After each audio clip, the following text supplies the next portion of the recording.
What a week this has been, what the last 10 days have been. By now, you've seen these pictures. You have seen these startling images. If you're like me, you will never forget what happened on January 6th. We all saw it. We all saw this whole story unfold. People trying to, not trying to, literally breaking into the Capitol. I remember it's one of those days, they say it's like 9/11. You'll never forget where you were. For me, I was working on the radio. I had the television beside me. I couldn't believe what was happening. That was the first time I really heard the term domestic violence. Hello, welcome to the Lynne Hayes Freeland Show. I feel like it's time to just let out a deep breath. So, what is domestic terrorism? Is it a new phenomena? Am I late coming to this? I don't know, but that's exactly why Dr. Kimberly Ellis is with us once again to put this all into perspective. Thanks for coming back, Kimberly. Thank you so much, Lynn. And yeah, this has been, quite the week.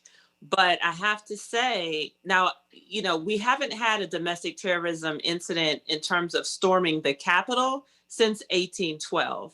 So you are right to be surprised and shocked um, and stunned, right? Hmm. But have actually had quite a few domestic terrorism incidents throughout United States history. Um, the most common one that we all know about is the Oklahoma City bombing. And that in 19 Ah.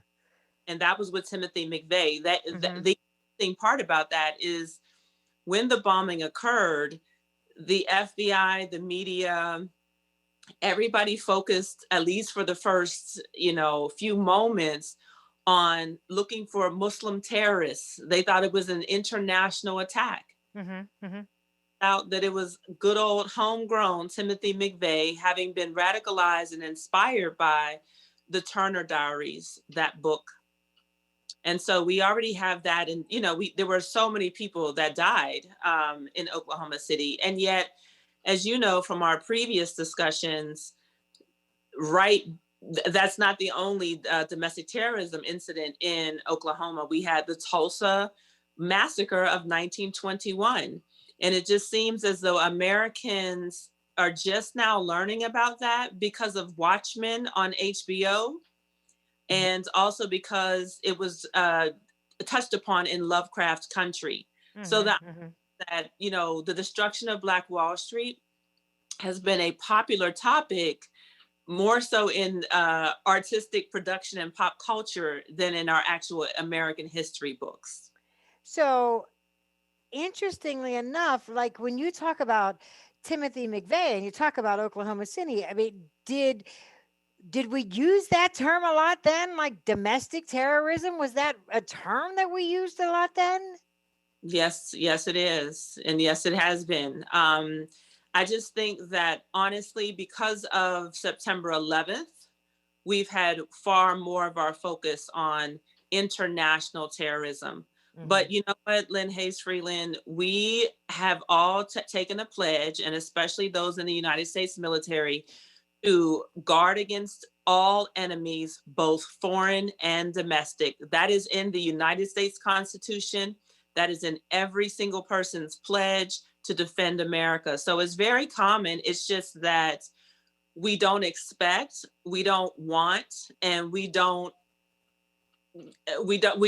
shocked by homegrown terrorism where you have people who are here wanting to hurt and kill other people. And I have to say that the domestic terrorist profile is a relatively young white to middle age male. And I think that does play a role in our inability, our unwillingness as a country to see what's right before our eyes. Hmm. Well, I think the other thing is when you use the term radicalized, when people think of individuals who become radicalized, again, they don't think of the guy next door or the guy down the street. Well, that's partly because it's fairly new in terms of people being radicalized by the internet. Dylan Roof was a domestic terrorist, is a domestic terrorist, and he was radicalized online. And, we're all new to the internet, even though we're using different apps and there's another app that rolls out. Really, we've only been dealing with the internet for about 20 years now. So Mhm. that part is really new. But I will say that really the homegrown terrorism really started it started there's so many examples, but 1812 is definitely the start of storming the Capitol. But I will say that for Americans, especially over elections and over the Black vote, because that is really what we're talking about here, Lynne Hayes Freeland, Mhm. is that Reconstruction did occur from 1865 to 1877. It's dated 11 to 12 years. And in 1877, what's known as the Compromise of 1877 was Rutherford B. Hayes wanted to be the president.